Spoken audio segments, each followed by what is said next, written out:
स्वागत करते हैं साइंस क्रेज क्लासेस के यूट्यूब चैनल पर। तो आप लोग बने रहिए इस वीडियो में। आज का जो टॉपिक है स्टेट ऑफ मैटर, पदार्थ की अवस्थाएं, तो उसके बारे में आज हम लोग इस चैप्टर में इस टॉपिक में पढ़ेंगे। तो होता क्या है, ऐसे ठेठ भाषा में कह सकते हैं दुनिया में कोई भी ऐसे वस्तु जिसको आप नाम रख दे उसे हम पदार्थ कहते हैं। या तो आप केमिस्ट्री के लैंग्वेज में कह सकते हैं दुनिया की कोई भी वस्तु जो स्थान घेरे, रुकावट डाले, जिसमें द्रव्यमान हो यानी वजन हो, उसे हम पदार्थ कहते हैं। जैसे कलम, कॉपी, मार्कर, बेंच, कुर्सी, बालू, पत्थर इत्यादि। ये था पदार्थ की परिभाषा। ऐसे तो मुख्यतः पदार्थ तीन प्रकार के ही होता है, ठोस, द्रव और गैस, यानी सॉलिड, लिक्विड एंड गैस। लेकिन 9th क्लास में और कहीं कहीं कुछ किताबें में 4 और एक वैज्ञानिक का नाम 5 प्रकार के दिया है, जो आप लोग को स्क्रीन पे यानी बोर्ड पे दिख रहा होगा। ठोस, द्रव, gas, plasma, Bose Einstein condensate जिसको बोला जाता है। तो पदार्थ का डिफिनेशन आप लोग समझ लिए होंगे। अब हम लोग बढ़ते ठोस, द्रव, गैस, प्लाज्मा और बोस आइंस्टीन कंडेंसेट के बारे में। एकदम बारीकी रूप से जानेंगे, अच्छे से समझेंगे और इस तरह से समझेंगे कि आप आज ऐसा पढ़ ले कि किसी को पढ़ा सकते हैं। तो बारीकी से आप लिख भी सकते हैं, समझ भी सकते हैं। तो सबसे पहला पॉइंट, ठोस पदार्थ किसे कहते हैं। तो इसमें 2 पॉइंट आप याद रखिएगा। पहला पॉइंट आयतन वाला और दूसरा आकार वाला। तो सबसे पहले हम जानेंगे ठोस पदार्थ किसे कहते हैं। वैसा पदार्थ जिसका आयतन और आकार दोनों निश्चित हो उसे ठोस कहते हैं। जैसे सपोज डेट मान लेंगे ये किताब है, इस किताब को अगर हम यहां पे रख रहे हैं तो इतना जगह छेगा। अगर हम इस किताब को जाके किसी और स्थान पे रख देंगे तो वहां भी उतना जगह लेगा। यानी इसे हम कहीं पे ले जाके रख दें, जितना जगह यहां पे ले रहा है उतना जगह किसी और के पास लेगा। यानी जिस पदार्थ के आयतन और आकार दोनों बराबर हो उसे हम ठोस पदार्थ कहते हैं।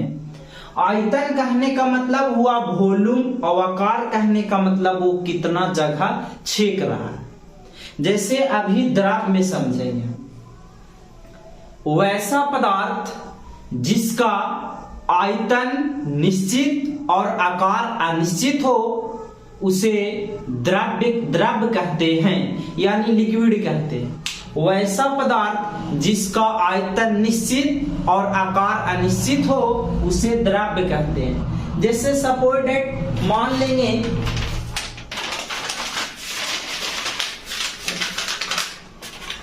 कि ये हमारा गिलास में पानी भरा हुआ है। अब इस गिलास को हम बड़े वाले बर्तन में रख देंगे पानी को, तो ये पानी घटेगा या बढ़ेगा।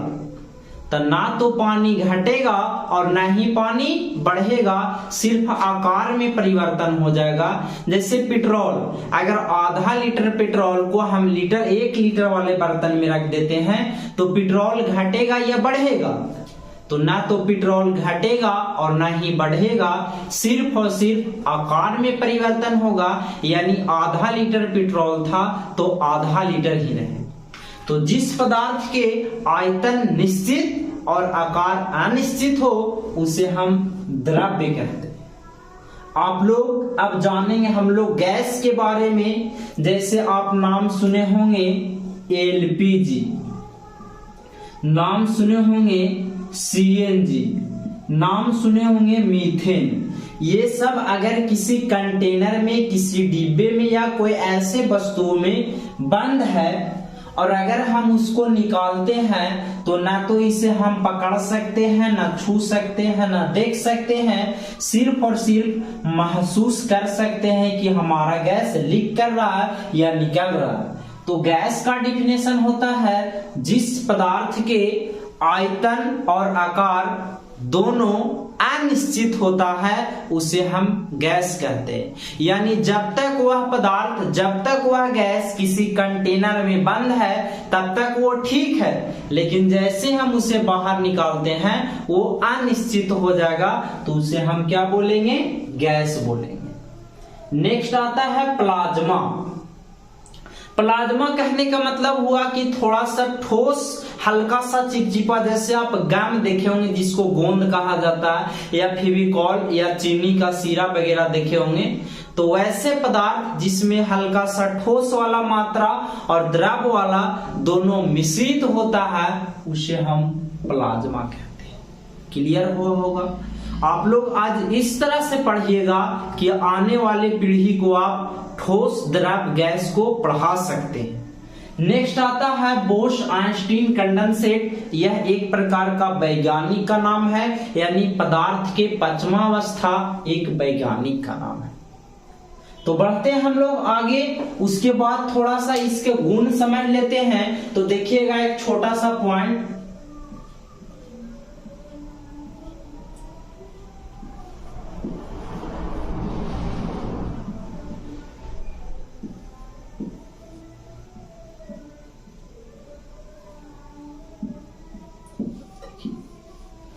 अब क्या होता है, ठोस पदार्थ के अंतरक आणविक स्थान सटे सटे होते हैं, जबकि द्रव के ठोस की तुलना में दूर दूर पर होते हैं, और गैस के ठोस और द्रव की तुलना में काफी दूर होता है। तो अगर आपसे कोई कहे ठोस का गुण बताइए, तो ठोस सबसे पहले इसका आयतन और आकार निश्चित होता है, जिस स्थान पे रख देंगे उतना जगह छेक लेगा।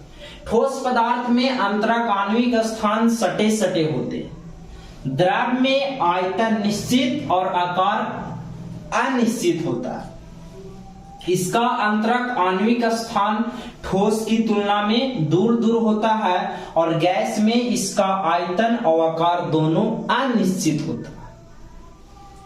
ठोस और द्रव के तुलना में इसका अंतरक आणविक स्थान काफी दूर दूर तक होते हैं। तो ये था ठोस, द्रव, गैस और प्लाज्मा और बोश आइंस्टीन कंडेंसेट के बारे में। अब छोटा सा जानकारी इसको भी हम लोग ले लेते हैं। जब पदार्थ के बारे में जानते हैं तो सबसे पहले पदार्थ यहाँ पे लिखे दिख रहा होगा आप लोग का स्क्रीन पे। यह पदार्थ के दो वर्गों में बांटे। पहला का नाम भौतिकी, भौतिक वर्गीकरण, और दूसरा रासायनिक वर्गीकरण। अब यहाँ पे भौतिक वर्गीकरण आया, आप लोग पढ़े होंगे या फिर यहाँ पे जान लीजिए। भौतिक परिवर्तन उसे हम कहते हैं जो किसी अन्य अवस्था में जाता है बट फिर से उसे हम उसी अवस्था में ला सकते हैं, उसे भौतिक परिवर्तन कहते हैं। तो भौतिक वर्गीकरण के आधार पर ही यहाँ पे तीन वर्गों में बांटते हैं, ठोस, द्रव और गैस। तो ठोस, द्रव, गैस के बारे में अभी बताएं हम लोग, अभी बताएं इस वीडियो में आप लोग को।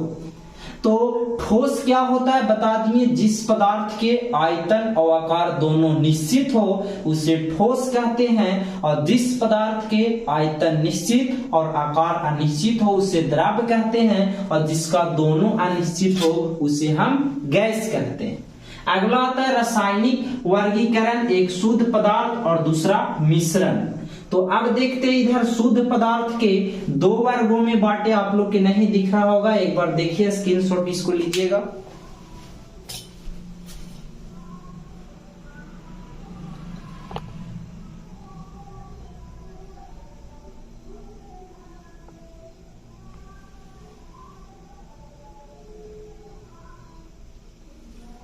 देखिए पहला यहाँ पे शुद्ध पदार्थ और दूसरा इधर है मिश्रण। अब यहाँ पे देख रहे हैं कि तत्व की बात आ गया, यौगिक का। अब यहाँ पे सबसे पहले जानेंगे हम लोग तत्व क्या होता है और यौगिक क्या होता है। तो तत्व वह शुद्ध पदार्थ है जिसे भौतिक या रासायनिक विधि द्वारा अलग नहीं किया जाता है, उसे तत्व कहते हैं। तत्व वह शुद्ध पदार्थ है जिसे भौतिक या रासायनिक विधि द्वारा अलग नहीं किया जा सकता।